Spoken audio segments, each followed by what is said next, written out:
नमस्कार दर्शकबिन, सगरमाथा टेलिभिजनको एसटिभी च्याटमा म यहाँहरूलाई हार्दिक स्वागत गर्दछु। जीवराम भण्डारी।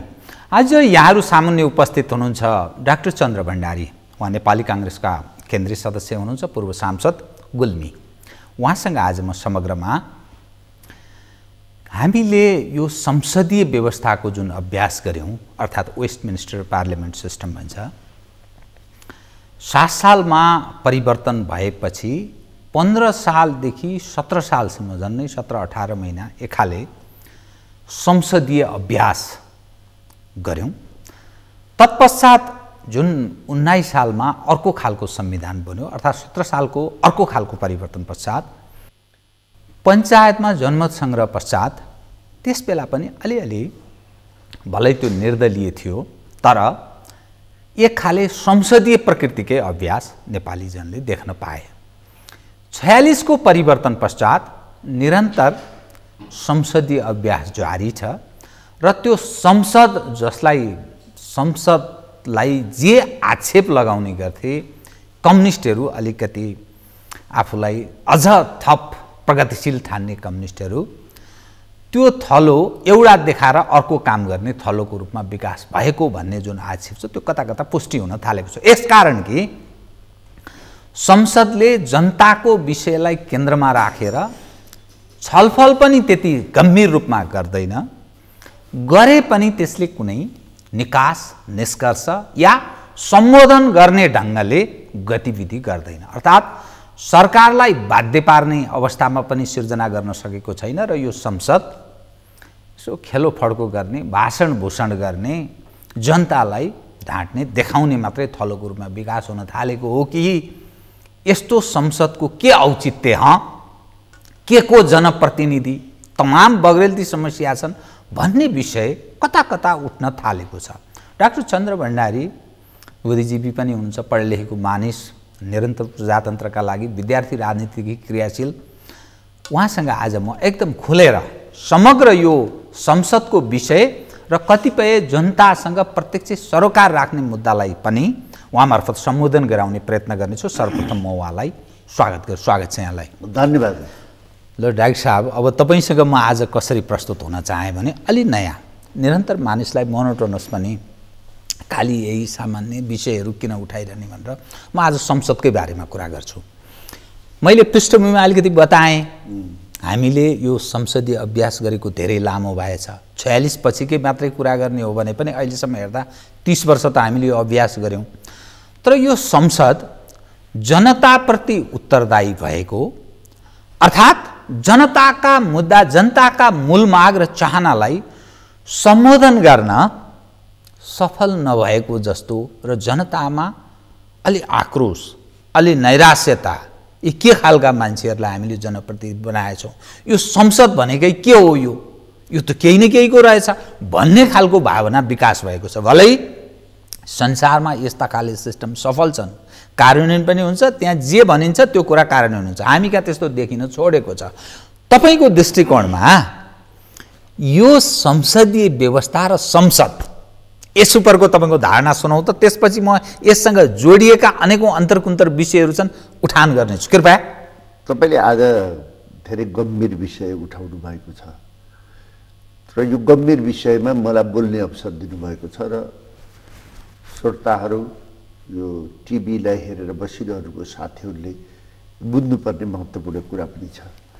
आज विश्वमा विभिन्न दर्शनहरूमध्ये प्रजातान्त्रिक दर्शन पनि एउटै हो र यो विश्वलाई अहिले प्रजातान्त्रिक दर्शनले लिड गरेको छ, नेतृत्व गरेको छ राजनीतिमा। यो दर्शनलाई एउटा कथाको रूपमा मैले हेरेको छु। अरू दर्शनभन्दा यो प्रजातान्त्रिक कथा अत्यन्तै मजाको छ। जस्तै प्रेस स्वतन्त्रता, जनताबाट निर्वाचित प्रतिनिधि, त मानव अधिकार, स्वतन्त्र न्यायपालिका, यसका विभिन्न आयोगहरू, यसो अत्यन्तै राम्रो कथा छ यसमा। यो कथालाई पूर्णता दिन युरोपियनहरूले अत्यन्तै मेहनत गरे र उनीहरूलाई यसको सञ्चालनका निम्ति अत्यन्त महत्त्वपूर्ण मूल्य र मान्यता भएको लिडरसिपहरू हेऱ्यौँ हामीले। अमेरिकन कसरी विकास भयो भन्दा समयअनुसारको नेतृत्व पाए। यही नै हो, समयअनुसारको योग्य नेतृत्व पाए। चाइनिजहरू पछि किन पछि परे भन्दा समयअनुसारको नेतृत्व पाएनन्। माओको महत्त्वाकांक्षीलाई पुरा गर्दाखेरि देश ध्वस्त भयो र तेङ साओपिङ आएर यसको सुरुवात गरे। अहिलेको राष्ट्रपति पनि विकास ओरिएन्टेड भए, सफल भए। रसियाहरू किन अगाडि बढ्न सकेनन् भने रसियाका कम्युनिस्टहरूले त्यसलाई आफ्नो दुग्नो खाने गाई बनाए। गोर्बाचोभले प्रेस्टोइका र ग्लासनोभ ल्याएर अगाडि बढ्न खोज्यो, करेक्सन गर्न खोजे, उनले सकेनन् र एल्सिन आए। एल्सिनले चाहिँ नि अहिलेको पुटिनलाई चाहिँ नि उत्तराधिकारी दिए र उनी पनि एकदम विखण्डनको चापमा थिए र अहिले यसले एउटा नयाँ कोर्स लिँदैछ। भारत पनि छिन्न भिन्न भएको थियो। पीवी नरसिंह राव आए, उनले गलत राम्रो मान्छे सिलेक्सन गरे, उसलाई मनमोहन सिंहलाई, र बिस्तारै अहिलेको नेतृत्वले त्यसलाई अगाडि बढायो। हामी के भयो भने west parliament system, house of lord, house of common, हामीले यसलाई आधारमा ल्यायौँ। हाउस अफ कमन तल्लो सदनमा जनताका कुराहरू उठ्छन्, जनताका कुरा उठाइन्छ। हाउस अफ लर्ड माथिल्लो सदन भगवानले जस्तो यथार्थ निर्णय गर्छौँ, तलका कमी कमजोरीहरूलाई माथि जान्छन्। न हाउस अफ कमन हामीले गराउन सक्यौँ। फर इक्जाम्पल, अहिले जनताका यति धेरै कुराहरू छन्। जनताले छिमेकीसित मित्रता कायम गर्नका निम्ति, कूटनैतिक सम्बन्ध राम्रो गराउनका निम्ति बिख खानुपर्ने। नेपालको नाकाबन्दी हुँदा हाउस अफ कमन राष्ट्र र जनताका कुरा उठाउँदाखेरि बन्द हुन पर्ने, कुरै गर्नु नपर्ने। अहिले नेपालमा बाढीले तहस नहस बनाउँदा पनि फेरि बन्द गर्नुपर्ने। किनभने नाकाबन्दी लगाउँदा पनि विदेशीको कुरा गर्नुपर्छ, छिमेकीको। बाढी आउँदा पनि छिमेकीको कुरा गर्नुपर्छ र बिख खाना पनि छिमेकीको कुरा गर्नुपर्छ। तिनटै त्यो कुरा गर्नुपर्छ भन्दा सदन बन्द गर्ने। त्यो सदनबाट निकालिएका कुराहरूलाई त्यहाँका कमी कमजोरीलाई राम्रो तरिकाले हाउस अफ लर्ड, माथिल्लो सदनले निर्णय गर्छ भन्ने कन्सेप्ट न, भगवान जस्तो भन्दिन। त्यसैले न हामीले हाउस अफ कमनलाई जनताका कुराहरूलाई उठाउने, राष्ट्रका कुरा उठाउने थलो बनायौँ, न हाउस अफ लर्ड बनाउन सक्यौँ, त्यस्ता मानिसहरूको सिलेक्सन गर्न सक्यौँ। त्यसले गर्दा के गरियो भने यो डेमोक्रेसीमा आँच आयो। यो डेमोक्रेसीबाट मान्छेको, हाम्रो मात्रै होइन विश्वमा यसले कुनै गर्न सकेन कि, यसले जनताको आवश्यकता पुरा गर्न सकेन कि। आज हामी आएको 30 वर्ष भयो बहुदलीय व्यवस्था हामीले ल्याएको। आज बिहान मैले समाचार सुन्दैछु कि सुदूरपश्चिममा 62% मानिसहरूले पुरा भोट पेट खान पाउँदैन। यो विडम्बनामा हामी ल्यायौँ। भोको छन्, भोको बस्न बाध्य छन्। त्यसैले हामी यो केही नै, यो व्यवस्था कुनै पनि व्यवस्था, साम्यवादी व्यवस्था, तपाईँलाई डेमोक्रेटिक व्यवस्था वा आर्मीले चलाउने व्यवस्था, एकलौटी व्यवस्था, यी सबैको नेतृत्वमा भर पर्छ। चाइना किन अगाडि बढिरहेछ भन्दा कि त्यहाँको सत्ता सञ्चालकहरूले के भनिरहेका छन् भने तिम्रो जनताले राजनीति गर्ने होइन, राजनीति हामीले गर्छौँ, त विकास तिमीलाई दिन्छौँ। कुनै एउटा सम्झौता त देखियो नि, त्यहाँ सेना परिचालन गरे पनि जे गरे पनि उनीहरूले जनतालाई विकास त दिन सके। अमेरिकनहरू, युरोपियनहरूले तिमीलाई हामी विकास पनि दिन्छौँ, डेमोक्रेसी पनि दिन्छौँ, दुईटैको राज चले। त्यसैले यो अत्यन्त उच्च मनोबल भएको, अत्यन्त उच्च मोरल मान्छेहरूले चलाउने व्यवस्था हो। त्यो अनुसार हाम्रो नभएको कारणले गर्दा हाम्रो देशमा माथिल्लो सदन, तल्लो सदन एकअर्कोले चेक गर्ने हो नि। विभिन्न संवैधानिक निकायहरू छन्, त्यसलाई चाहिँ एक्सन गर्ने हो। यिनले गरेका कमी कमजोरीलाई अदालतले चाहिँ कारबाही गर्ने हो। त्यस कारण यी सबै कुराहरूमा एकअर्कोमा कोइन्स पनि भएन, एकअर्कोमा मिलेन पनि। फर इक्जाम्पल, एउटा मिनी पार्लियामेन्ट भन्छ संसदीय समितिले गरेको निर्णयलाई सरकारले रोकिदिन्छ, कार्यान्वयन कतै केही हुँदैन, त्यसको थप छानबिन हुँदैन। अहिले हाम्रो प्रजातन्त्रमा जस्तै आर्थिक मन्दी भन्छौँ नि, हाम्रो पनि प्रजातन्त्रमा मन्दी लागेको छ। कारण के भने नेतृत्वको कारणले, नेतृत्व सक्षम, नेतृत्व इमान्दार, नेतृत्व चाहिँ नि प्रजातान्त्रिक संस्कार र मूल्य र मान्यता अनुसार चल्न नसकेको कारणले गर्दा, उत्तरदायी नभएको कारणले गर्दा अहिले हाम्रो प्रजातन्त्रमा मन्दी देखिएको छ। नैतिकवान, गतिशील र प्रजातान्त्रिक त्यो आदर्श अर्थात् त्यो संसदीय व्यवस्थाको आदर्श अनुकूल चल्न सक्ने गतिशील नेता भइदिएको भए यो अवस्था आउँदैन थियो, नहुँदाको परिणाम भन्ने कुरा आयो। अब बताइदिनुहोस् त, कम्युनिस्टहरू बारम्बार के कुरा एडभोकेसी गरिरहेको थिए विगतदेखि अहिले अलि भन्न छोडेका छन्, त्यति सुनिँदैन। केही त मानिस अहिले पनि भन्छन् संसद भनेको बोकाको अर्थात् खसीको टाउको देखाएर कुकुरको मासु बेच्ने थलो हो है। यसले जनताको विषयलाई सम्बोधन गर्दैन, भाषण गर्छ, गफ गर्छन्, जनता ठग्न ठिकै छ, तर साँचो मानेमा जनता र राष्ट्रप्रति जिम्मेवार काम यसले गर्दैन भन्ने जुन आक्षेप लगाउँथे नि, त्यो त पुष्टि हुन थाल्यो नि त। यसको अर्थ यो त असफल हुने भयो नि त, किनभने महँगी बढेको छ, चरम छ, बेरोजगारीको समस्या छ, यत्रो तपाईँले विषादीको कुरा गर्नुभयो, यत्रा तमाम हेर्नुहोस् अहिले यत्रा मानिस चाहिँ दर्जनौं दर्जन मानिस मरिसके, त्यो वेस्टर्नहरूले त्यसलाई ठुलो महत्त्वका साथ समाचार दियो एवं राष्ट्रसङ्घको पनि त्यो ध्यान आकृष्ट भएको छ। तर यो तमाम बगैँतली समस्यालाई सम्बोधन गर्ने र त्यसमा चाहिँ जागरुकता क्रियाशीलता दर्शाउने काम त कतै देखिएन। यसको अर्थ यो कसरी सफल भयो भन्ने बताउनु। होइन, यो डेमोक्रेसी भनेको आफैमा करेक्सन हुँदै जाने कुरा हो, यो आफैमा अभ्यास हो। प्रजातन्त्र भनेको फेरि हामीलेमा प्रजातन्त्र भनेको आफू सम्पन्न बन्ने, आफ्नो परिवार सम्पन्न बन्ने, आफ्नो आसेपासेलाई ल्याएर पदमा पुर्याउने भन्ने रूपले हामीले जो गऱ्यौँ नि, जनतालाई बुझाउन खोज्यौँ नि, त्यो मिस्टेक हो हाम्रो। डेमोक्रेसी भनेको आफैमा अत्यन्तै सुन्दर कथा हो। मैले तपाईँलाई भने कथामा भनेको छु तपाईँलाई। कम्युनिस्टहरूको सम्बन्धमा भन्नुहुन्छ भने उहाँको स्कुलिङ चाहिँ नि यसो भन्न यो श्रोताहरूले वा टिभी हेरिरहेका व्यक्तिहरूलाई म अनुरोध गर्न चाहन्छु कि यसो भन्न नभन्नु होला। कम्युनिस्टहरूमा अध्ययनको गल्ती छ। जस्तै भने नि हामीले एउटा कुरा एक्सेप्ट गऱ्यौँ नि, साम्यवादीहरूले दुनियाँमा कुनै पनि एउटा यस्तो देश देखिएन जसले देशलाई सम्पन्न बनाओस्। करप्सन भन्दा नतिजाले त्यो देखियो। त्यसकारण आज कम्युनिस्टहरू विश्वमा रक्षात्मक हुन पर्यो। कम्युनिस्टहरू भारत जस्तो देशमा जम्मा 1 सिट आउनु पर्यो, हाम्रो जस्तो देशमा 2/3 आयो भनेपछि हामी डेमोक्रेटिक सिस्टममा अँगाल्नेहरू, प्रजातान्त्रिक प्रणाली अँगाल्ने नेतृत्वको कमजोरी भयो। त्यसकारण कम्युनिस्टहरू आए।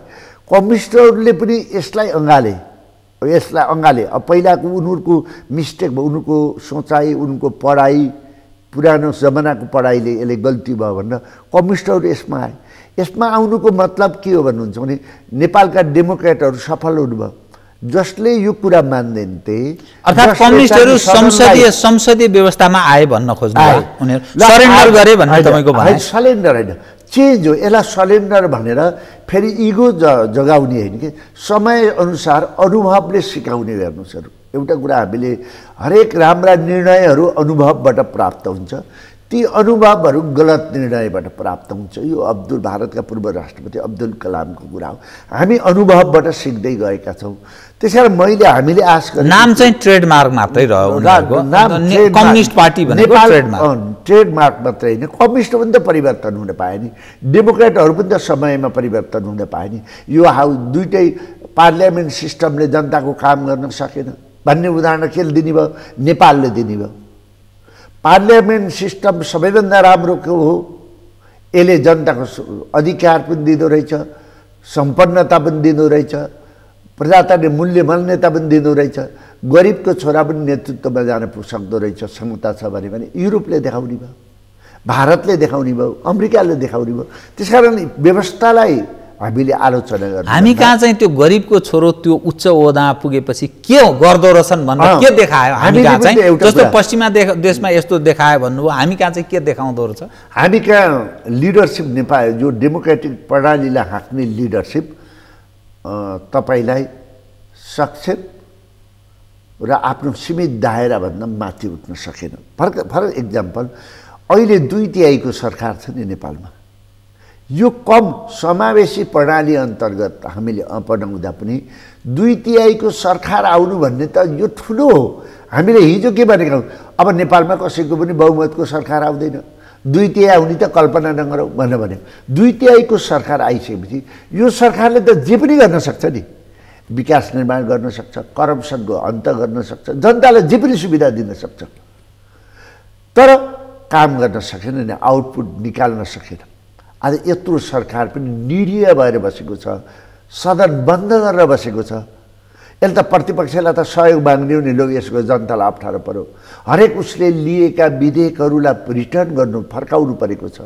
त्यसकारण डेमोक्रेटिक कल्चर अनुसार संस्कृतिहरूलाई यो सरकारले अँगाल्न सकेन र अँगाल्नका निम्ति प्रतिपक्ष पार्टीहरूले पनि त्यसलाई सही तरिकाले सम्बोधन गर्नका निम्ति कमी कमजोरी रहे भन्ने मलाई आफूलाई लागेको छ। अब वामपन्थीहरू चाहिँ के भन्छन् भने लामो समय काङ्ग्रेसले गर्न सकेन, फलत त्यो असफल भएको कारण हामीलाई जनताले विकल्पको रूपमा चयन गरे।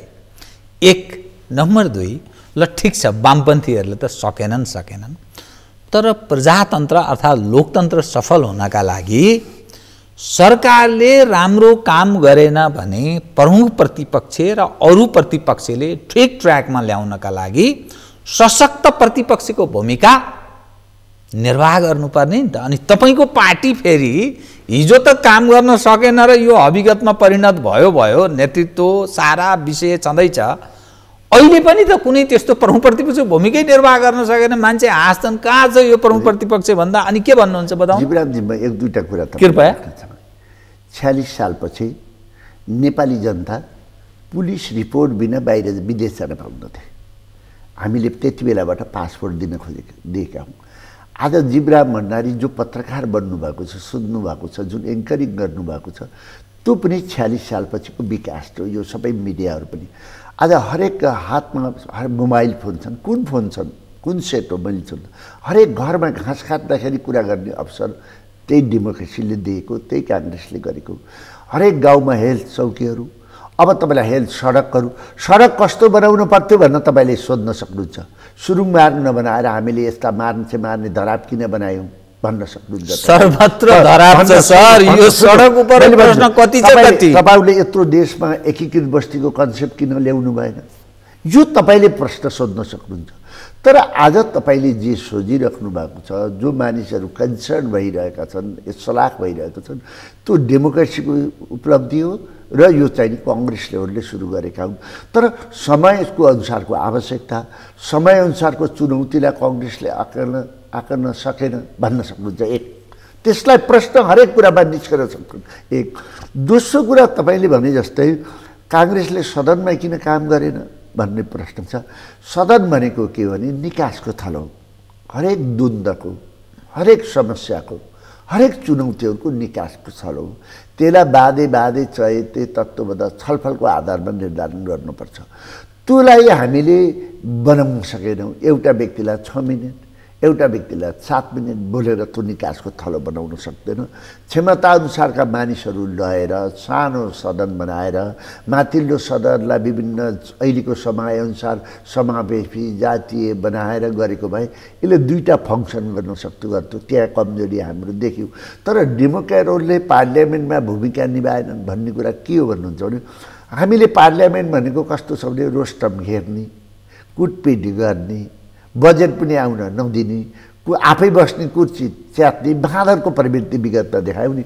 अहिले कङ्ग्रेसहरूले के भने शालीनतापूर्वक इस्युहरू उठाउने, होला हरेक कुराको निर्णय गर्ने काम तोडफोडले गर्छ, बन्दुकले गर्छ भन्ने होइन नि त। त्यस कारणले हिजोको उग्रता उदन्नताले अहिले यो तपाईँले संयम देखेको भएर मात्रै तपाईँले यो कुरा उठाएको हो। त्यस कारण हिजो तपाईँहरूले हामी सदनमा नबोल्दा यो सरकार 1 वर्ष काम गरोस् भन्दाखेरि सबै मिडियाले के भने काङ्ग्रेस स्लिपिङ ट्याब्लेट खाएर सदनमा निदाइरहेको छ भन्यो। दोस्रोचोटि हामीले 2 दिन सदनलाई विथड्र गर्दाखेरि सदन काङ्ग्रेस प्रजातान्त्रिक मूल्य र मान्यतादेखि बाहिर गयो। त्यस कारण प्रश्न जे गरे पनि हुन्छ, तर यसलाई संयम तरिकाले गएको कुरालाई कमजोरीको रूपमा हेर्नु हुँदैन मिडियाले। किनभने कङ्ग्रेसले एउटा संस्कार, फरै कङ्ग्रेसमा धेरै कमजोरी छन्।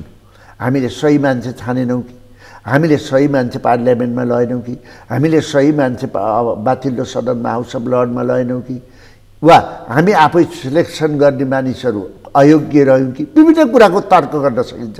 यसको आधारमा भोलिको नयाँ नेतृत्व जन्मिन्छ। तर कङ्ग्रेसले गर्दै गरेन भन्नु मिल्दैन। शालीनतापूर्वक प्रस्तुत हुनुको अर्थ त्यो पहलवानका सामुन्ने त्यो लुखुरे मान्छेले मलाई कमजोर चाहिँ नआएकै भने जस्तो अवस्थामा काङ्ग्रेस प्रवेश त गरे होइन। होइन, त्यसरी हेर्नु हुँदैन। जस्तै अब संसदीय समितिले नेपालको एउटा अत्यन्तै विकासमा अत्यन्त ठुलो बाधक त करप्सन हुने, तपाईँले भने करप्सन हो। संसदीय समितिले एउटा निर्णय गर्यो, वाइड बडीको दोषीहरू यिनलाई कारबाही गर, यति भ्रष्टाचार भएको छ, यति व्यभिचार भएको छ, त्यसलाई कारबाही गर भन्न संसदीय समितिले जाँदा प्रधानमन्त्रीले रोकिदिनु भयो कि यही कङ्ग्रेसको बेलामा, हजुरले कङ्ग्रेसको बेलामा त्यही संसदीय समितिले को निर्णयले पूर्व आइजीहरू सरासर जेलमा भए हो कि। त्यस कारणले राज्य गैर जिम्मेवार भयो भने, एक्जिक्युटिभ शक्ति चाहिँ गैर जिम्मेवार भयो भने यसले के हुन्छ भने प्रश्न उठ्छन् र यसको आँच कला आउँदो रहेछ भने संसदपट्टि, नेतापट्टि, पार्टीहरूपट्टि आउँदो रहेछ।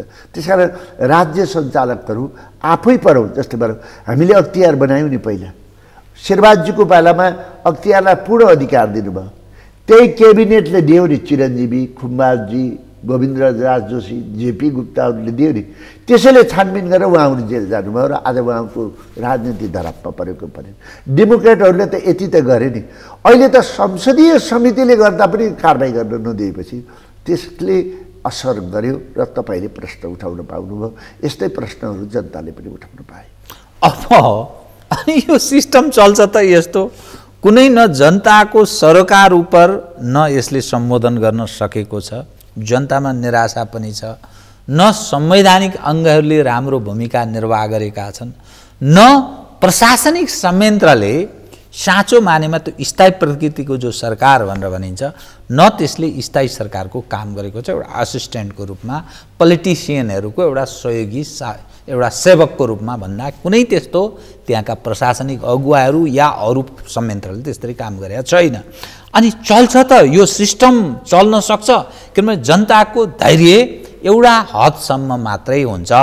सारा चिज भन्नुहोस्, संविधान सभाबाट संविधान बनेको भन्नुहोस् या लोकतन्त्र भन्नुहोस् या गणतन्त्र, संघीयता, धर्मनिरपेक्ष, जेलाई तपाईँ उपलब्धि ठान्नुहोस्, तर जनतालाई राहत प्रदान गर्ने, विकास गर्ने, रोजगारी प्रदान गर्ने र समग्रमा जनताको चाहनालाई सम्बोधन गर्न सकेन भने त्यो सिस्टम उप जनताले औँलो ठड्याउँछन् र विकल्प तय गर्छन्। धैर्य धेरै हुँदैन जनताको। यो विषयलाई तपाईँहरूले कसरी सोच्नु भएको छ बताउनुहोस् त।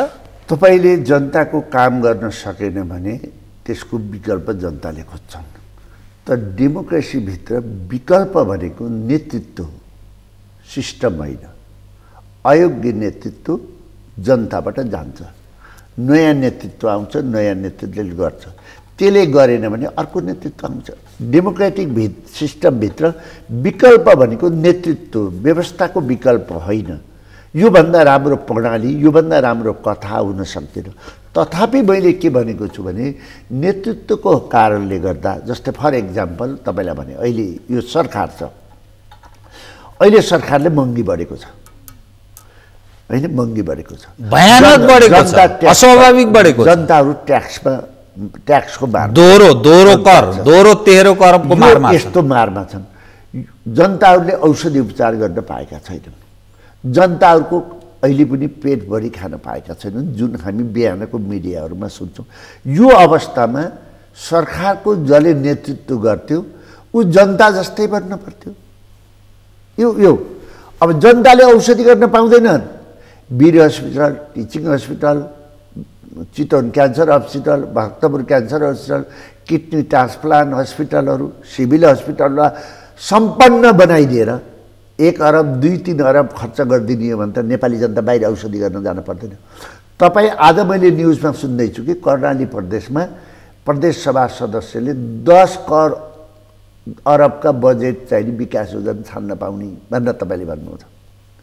तर तपाईँले के भन्नुहुन्छ भने हामीले गाउँलाई पैसा दिएको कारणले सडक खने पनि जे गरे पनि विकास काम भइरहेको छ है। त्यसले तल्लो बेस चाहिँ नि राम्रो भएको छ, त्यसलाई कसरी मोनिटरिङ गर्ने, त्यसलाई सस्टेनेबल कसरी गर्ने, दियो कसरी गर्ने भन्ने कुरामा हामीले नगएर हाम्रा असन्तुष्टिहरू माथि मात्र देखिएका छ। तल अहिले पहिलाको व्यवस्थाभन्दा अहिले तल बजेट गएको छ, तल अधिकार गएको छ, तलहरू जनताको केही न केही विगतमा भन्दा काम भएको छ। तर मिडियाहरूको कारणले पहिला हिजो यस्तो देखिन्थ्यो। अहिले मिडियाहरूले सबै कुरा सरकारले भन्दा मिडियाले बढी काम गरिदिएको छ। करप्सनको कुरा यसैले उठाइदिएको छ।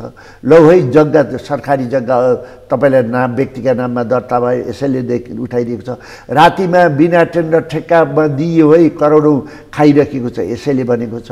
वाइट बडीको कुरा यसैले गर्यो। मिडियाले जसरी भलै कति धेरै कुरा सोसल मिडियाका कारणले अराजकता भयो होला, तर राष्ट्रिय इस्यु यसैले उठाइदिएको छ। यो मिडियाको कारणले गर्दा हामी सतर्क हुन पाएका छौँ, सजग हुन पाएका छौँ। मैले अस्ति एउटा आर्टिकल लेखेको छु, आर्थिक मन्दी जस्तै राजनीति मन्दी पनि हुन्छ है।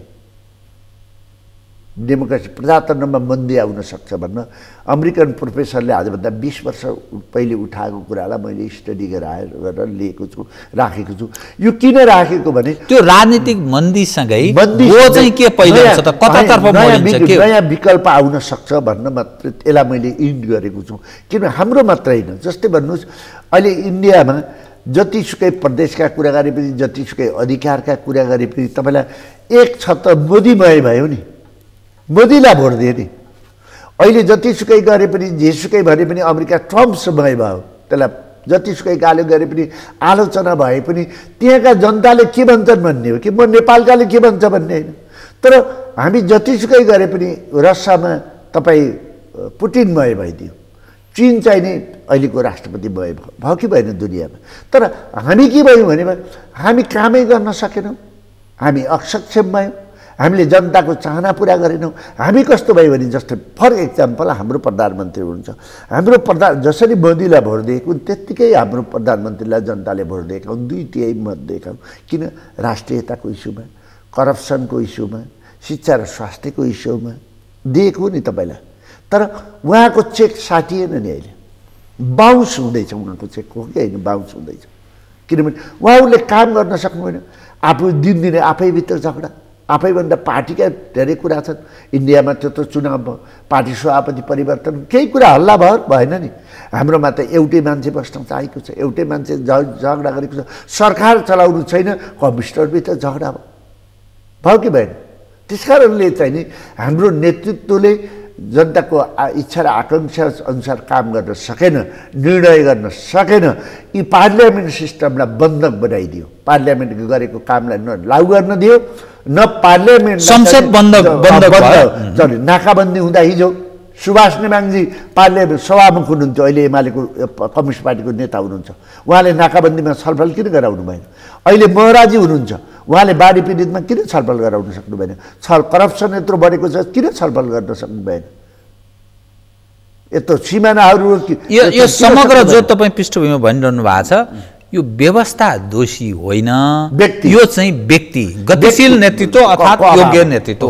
अब तपाईँ कहाँबाट ल्याउनुहुन्छ बताउनुहोस् त? किनभने जुन खालको नेतृत्व छ त्यो 40-50 वर्षदेखि त्यही नेतृत्व नेपालको राजनीतिमा हाबी छ। त्यसले पाएसम्म आर्यघाटमा नपुगेसम्म छोड्नेवाला छैन। तपाईँहरू जो दोस्रो पुस्ता युवा नेता नै भन्छन् तपाईँहरूलाई पनि, त तपाईँहरू केही गरिरहनु भएको छैन। भूमिका सुन्ने कतिपय त के सशङ्कित गतिविधिमा लागेका कुराहरू सञ्चार माध्यममा आउँछ। अनि यसरी अनि जनताले अब उनीहरूबाट नहुने तपाईँहरू केही गर्न नसक्ने, अनि के गर्ने त जनताले बताउनुहोस् त? अर्को तय गर्दैन, अर्को अवस्थामा जान खोज्दैन, सिस्टमकै खिलाफमा जाँदैन अनि जनता। हामीले कस्तो जान सक्छ यो, यसमा मेरो कुनै दुई मत छैन। मैले तपाईँलाई हामीले संविधान बनाउँदा 1-2टा कुरा कमजोरी गऱ्यौँ। एक त धेरै प्रदेश बनायौँ, धेरै सब राजनीतिक नेतृत्व कहाँ पर्छ, म कहाँ पर्छु भन्न बनायौँ। धेरै कर्मचारीहरू भने संरचना ठुलो बनाउँदाखेरि हाम्रो विकास बजेट सबै तलबमा जान्छ। त्यही पनि नेताहरू तपाईँलाई जनताले केही पाएको छैन, महँगा गाडी किन्छ, हेलिकप्टरमा चढ्नुपर्छ, आफ्नो जीवनशैली। हिजो राजालाई फाल्यौँ, राजालाई फाल्दा तपाईँले अस्ति एउटा भिडियो तपाईँले सार्वजनिक देख्ने भयो, अब्दुल कलाम मञ्चमा जान्छन्, उहाँलाई भिन्न कुर्सी थियो, उहाँले मञ्चमा जाँदाखेरि त्यो कुर्सी नहटाइकन उहाँ बस्नुभयो, त्यो भाइरलै भयो, मैले हेरेँ। त्यसको ठाउँमा हाम्रो केपीजीको कुर्सी थियो, उहाँ अरू मानिस सबै पछाडि थिए, उहाँलाई मात्रै अगाडि सिङ्गल कुर्सी थियो। हामी राजालाई फाल्यौँ, धेरै राजा बन्न खोज्यौँ, धेरै जनताको नाममा धेरै सुविधाहरू लिन खोज्यौँ। यो छ नि हाम्रो प्रवृत्ति। त्यस कारणले गर्दा हामीले संविधान निर्माण गर्दा एउटा समावेशी र समानुपातिक बन्यौँ, समावेशी प्रणालीलाई हामीले अपनायौँ। त्यो चाहिँ कस्तो रह्यो, कस्तो भयो, कस्तो देखियो? त्यसलाई ल्याउँदाखेरि कस्तो देखियो भन्नुहुन्छ भने जुन वर्गको निम्ति, जुन समुदायको निम्ति हामीले लिएका हौँ त्यसको प्रतिनिधित्व गरेनौँ। त्यसलाई आफ्नो वरिपरिको मान्छे, आफ्नो नजिकको मान्छे र व्यापार, तीनटा कुराले परिणत गर्दाखेरि जो दलितको भन्नुहोस्, चाहे जनजातिको भन्नुहोस्, चाहे खसको भन्नुहोस्, त्यसको प्रतिनिधित्व जो गरेन, त्यसलाई त्यसको आवाजै राख्न सकेन। एउटा व्यक्तिले 3-3 पाएको छ, 5-5 पाएको छ, 2-2 पाएको छ, यस्तो लिएर हामीले त्यसलाई विकृत रूपले त्यो कसले नियुक्ति गर्ने भयो भने पार्टी सभापतिले नियुक्ति गर्ने भयो। हेर्नुहोस् है यहाँ कस्तो समस्या। त्यसैले जतिसुकै कमजोर पार्टी सभापति भए पनि उसले के गर्ने भयो र आफ्ना मान्छे ल्याउने भयो। आफ्ना मान्छे ल्याएपछि ऊ चाहिँ उसले बलियो हुने भयो। तपाईँ पब्लिकले अनपपुलर भनेर के गर्नुहुन्छ? संरचनाभित्र त ऊ त पपुलर हुने भयो नि त। त्यस कारणले गर्दाखेरि नेपालमा नयाँ नेतृत्व आर्यघाटमा एउटा नपुगञ्जनी अर्को नेतृत्व आउने सम्भावना कम हुँदा नेपालको डेमोक्रेसीमाथि खतराको घन्टी बज्न सक्छ। यति मात्रै भने मैले तपाईँलाई तत्काल कुनै त्यस्तो नयाँ ढङ्गले नेतृत्व स्थापित हुने एज तपाईँकै पार्टीमा, लेफ्ट पार्टीहरूमा केही सम्भावना तपाईँ त्यस्तो देख्नुहुन्छ? किनभने महाधिवेशनको सन्निकटमै तपाईँहरू हुनुहुन्छ, नेकपा पनि एउटा प्रयत्न गर्दैछ एकीकरण भएपछिको यो महाधिवेशनको कसरतमा छ, त्यो सम्भावना देख्नुहुन्छ? मैले तपाईँलाई कम्युनिस्ट पार्टीभित्र ओलीजी र प्रचण्डभन्दा बाहिर जान्छ कि जस्तो मलाई लाग्न छोड्यो। कङ्ग्रेसभित्र शेरबहादुरजी, रामचन्द्रजी हुनुहुन्छ, त्योभन्दा एउटा स्टेप आउन सक्छ कि भन्ने सम्भावना मैले देखेको छु। तर यो म यसमा पूर्णता होइन। यति मात्रै मेरो कुरा हो। अब म ठेगी खाने विषय उठान गर्छु है। हजुर। अब सवाल कस्तो रह्यो भने हाम्रो मुलुकको जुन आय आर्जन छ नि, आन्तरिक राजस्व विविधबाट यो जति पैसा हाम्रो मुलुकको उठ्छ त्यो पैसा तलब भत्ता सुविधाका लागि नै पुग्दो रहेनछ। आन्तरिक स्रोतबाट झन्नै 3 देखि 5% रकम त्यो साधन स्रोतले पुग्दैन रे। अब अर्थविदहरू त्यही भन्छन्। अनि विकासका लागि र अरू चिजका लागि जो खर्च गर्नुपर्छ त्यो पैसा विदेशीले दियो भने, दान दातव्य कोही दाता आयो भने, अनुदानमा दियो भने या ऋण दियो भने मात्रै हामी विकासमा लगानी गर्न सक्ने अवस्थामा मुलुक रहेछ। अब जुन स्रोत र साधन जुन छ र जुन खालको जनशक्ति, जुन सिस्टम हामी अभ्यास गरिरहेका छौँ, अब बताइदिनुहोस् त हामी थेगिन सक्छौँ? किनभने जति आम्दानी हुन्छ त्यसले तलब भत्तालाई नै पुग्दैन, 3-4% पुग्दैन। अनि विकासका लागि, अरू थप कामका लागि अनुदान या ऋण माग्नुपर्ने अवस्था रहेछ। त्यो ऋण पनि कति दिन्छ? जबसम्म साउ ब्याज तिर्न सक्ने अवस्था भयो भने साउले पत्याउने हो, नभएपछि पत्याउँदैन। टक्कन टाट पल्टने भएन भने देश। मेरो एउटा जिज्ञासा हो, कृपया, म अर्थशास्त्रको ज्ञान राख्ने धेरै मानिस होइन, कानुन र पत्रकारिताको विद्यार्थी हुँ, तर यो मेरो जिज्ञासा। मैले यसको बारेमा राष्ट्र निर्माणमा भूमण्डलीकरणको प्रभावमा मैले विद्यावादी गर्दाखेरि मैले यसलाई हेरेँ। नेपालको विभिन्न क्षेत्रको विभिन्न विश्वका टप विश्वविद्यालयमा गएर मैले यसको स्टडी गरेँ। स्टडी गर्दा नेपाल जस्तो देशलाई हामीले आफू सस्टेन नभएर, आफ्नो स्रोत र साधनको परिचालन गरेर जुन बाहिरबाट हामीले ऋण लिने, सहयोग माग्ने गऱ्यौँ नि, त्यसले हामीलाई हाम्रो उद्योग धन्दाहरू हाम्रो पहिचानलाई यसले नष्ट गरेको मेरो अनुसन्धानमा मैले प्राप्त गरेको छु त्यो नेपाललाई हेर्दा। अस्ति मात्रै मैले एउटा आर्टिकल लेखेको छु 47-48मा नेपालमा 96,000 मानिसको रोजगार क्रिएट भएको थियो। उद्योग धन्दाहरू निजी क्षेत्रले मात्रै गरेको थियो। अहिले निजी विद्यालयहरूले 22 लाख विद्यार्थी आफूले कन्ट्रोल लिएको छ। 22-20 लाख जति मानिसहरूलाई त्यसले परिचालन गरेको छ। 6-7 खरब लगानी गरेको छ। 2-3 लाख रोजगारी सिर्जना गरेको छ।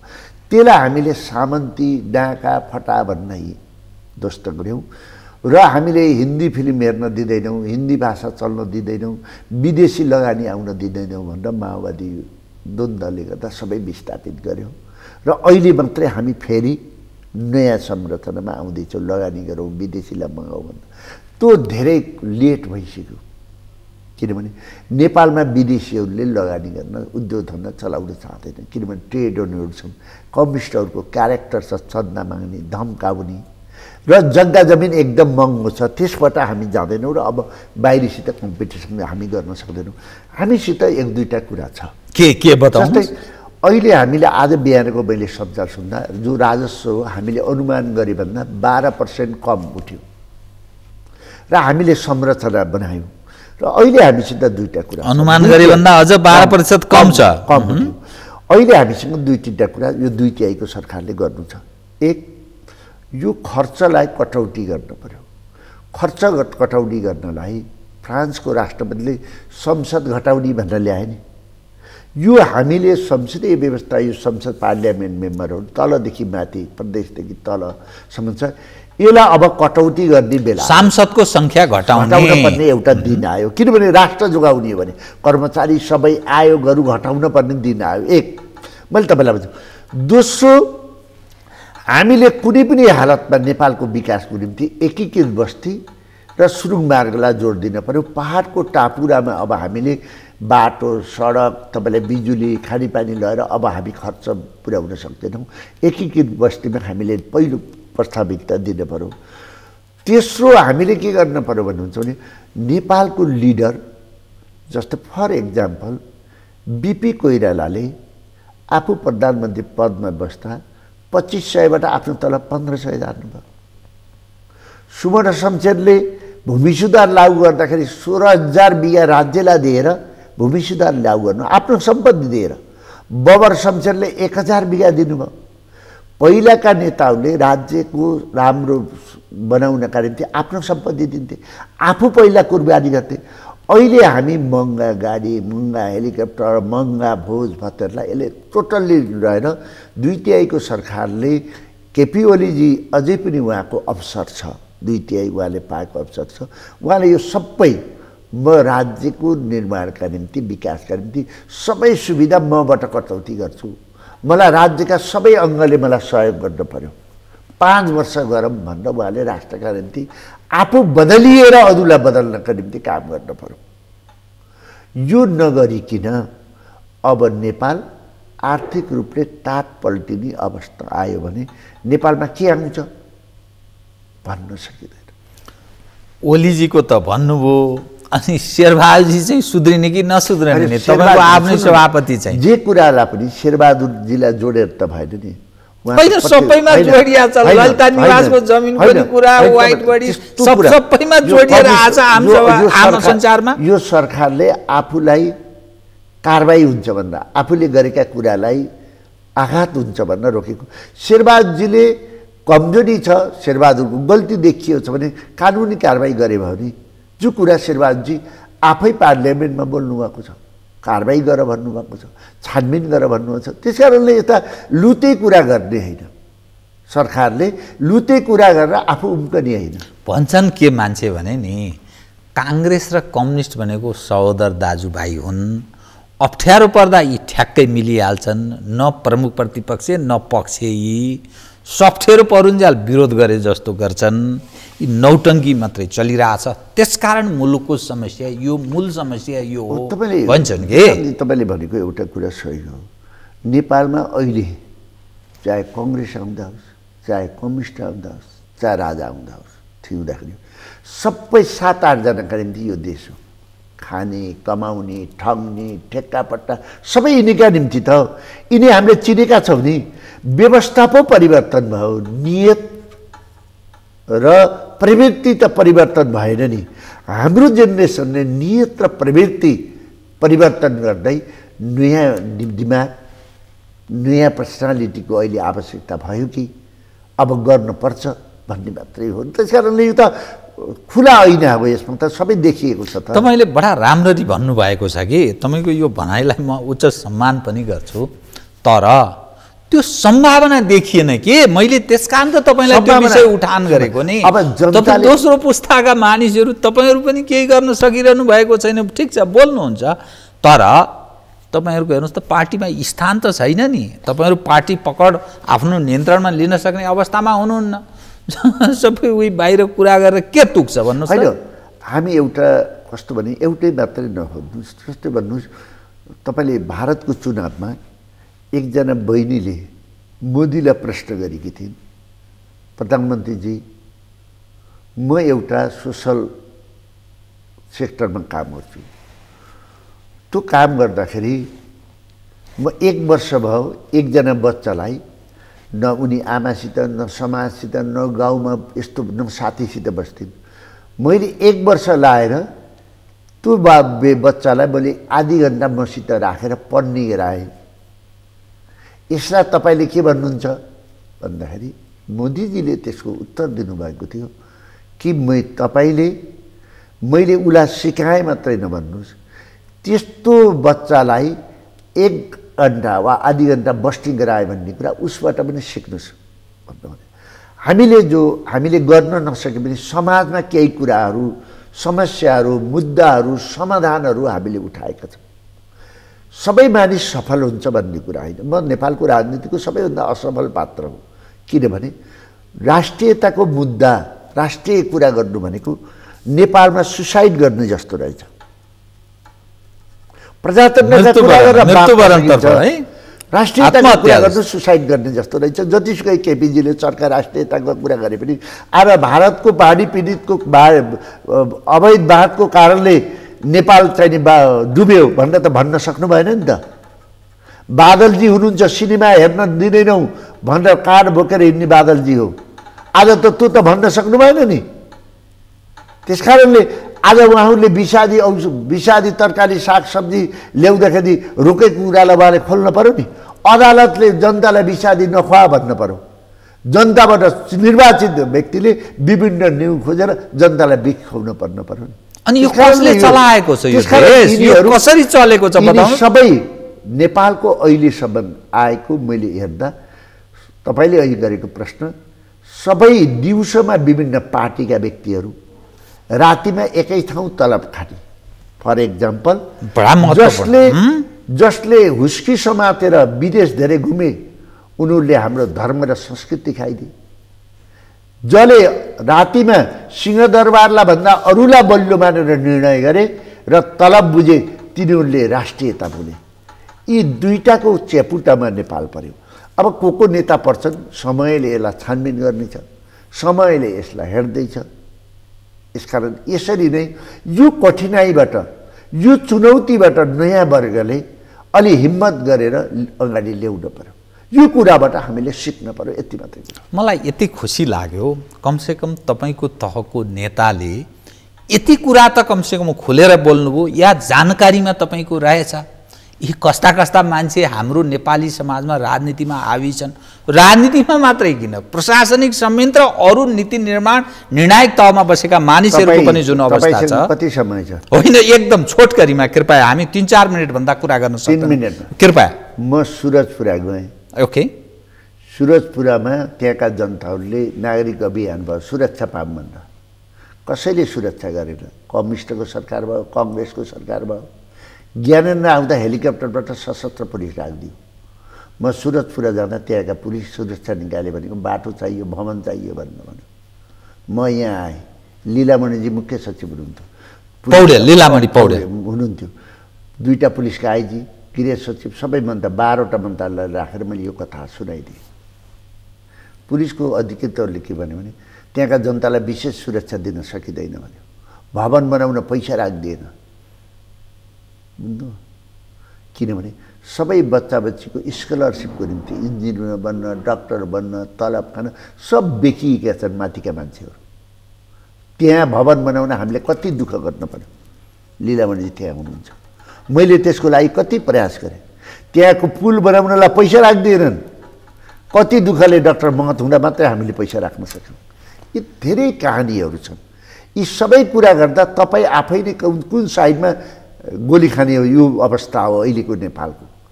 2/3 सरकार ल्याएको सरकार बोल्न सक्दैन।